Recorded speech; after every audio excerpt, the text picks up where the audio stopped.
Baik, Assalamualaikum warahmatullahi wabarakatuh. Di sini saya akan membawakan materi tentang etika berkomunikasi di era media sosial. Pertama-tama perkenalkan, nama saya Nurul Putri Sela dengan NIM B1B1255055, kelas B angkatan 2025. Baik, langsung saja kita masuk ke materi pertama, yaitu pengertian etika komunikasi.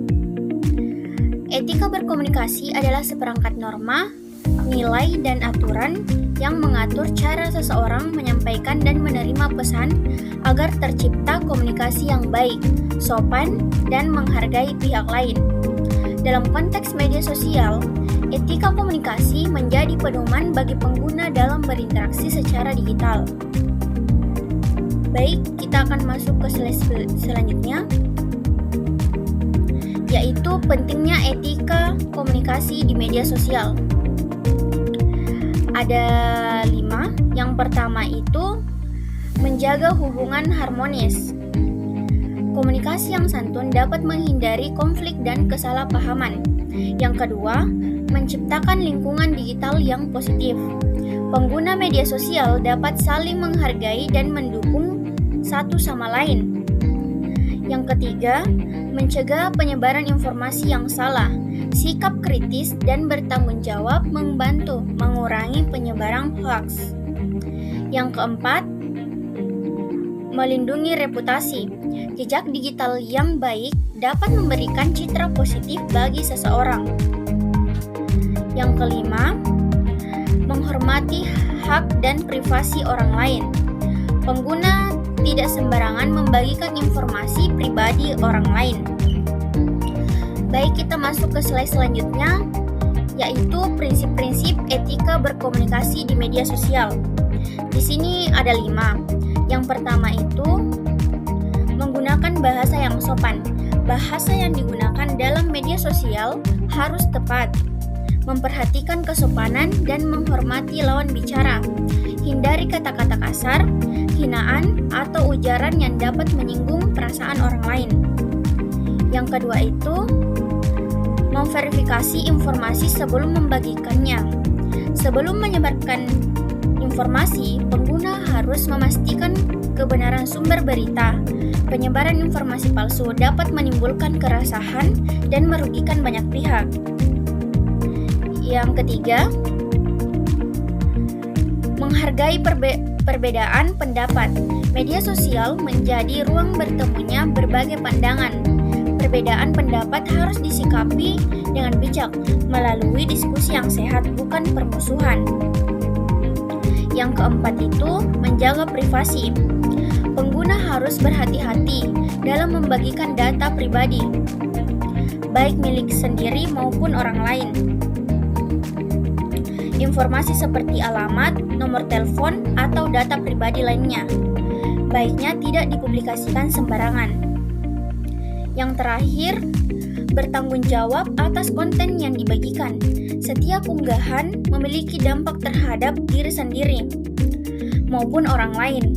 Oleh karena itu, pengguna harus mempertimbangkan manfaat dan risiko sebelum mengunggah suatu konten. Baik, kita masuk ke slide selanjutnya. Dampak negatif. Yang pertama itu terjadinya konflik dan pertengkaran di dunia maya. Penyebaran hoaks dan informasi menyesatkan. Yang ketiga, kerusakan reputasi individu maupun kelompok. Yang keempat, menurunnya rasa saling menghormati dalam masyarakat. Yang terakhir, meningkatkan kasus perundungan siber. Slide selanjutnya, dampak positif jika etika diterapkan. Ada 4. Yang pertama itu terciptanya komunikasi yang sehat dan produktif. Yang kedua, meningkatnya kepercayaan antara pengguna media sosial. Yang ketiga, berkurangnya konflik dan penyebaran informasi palsu. Yang terakhir, terbangunnya budaya digital yang lebih baik.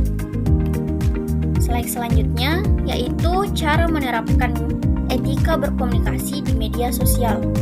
Di sini ada 7. Yang pertama itu berpikir sebelum menulis atau mengunggah sesuatu. Baiknya, sebelum kita mengunggah sesuatu atau menulis sesuatu, kita harus berpikir, ini akan berdampak baik atau tidak untuk diri sendiri atau orang lain. Yang kedua itu, memastikan informasi berasal dari sumber yang terpercaya. Sebelum mengunggah sesuatu, kita harus memastikan informasi tersebut benar atau tidak. Yang ketiga, menghindari komentar yang bersifat provokatif. Yang keempat, menghargai pendapat orang lain meskipun berbeda. Setiap orang memiliki pendapat yang berbeda-beda. Nah, di situ kita harus menghargai pendapat seseorang atau menerima masukan seseorang.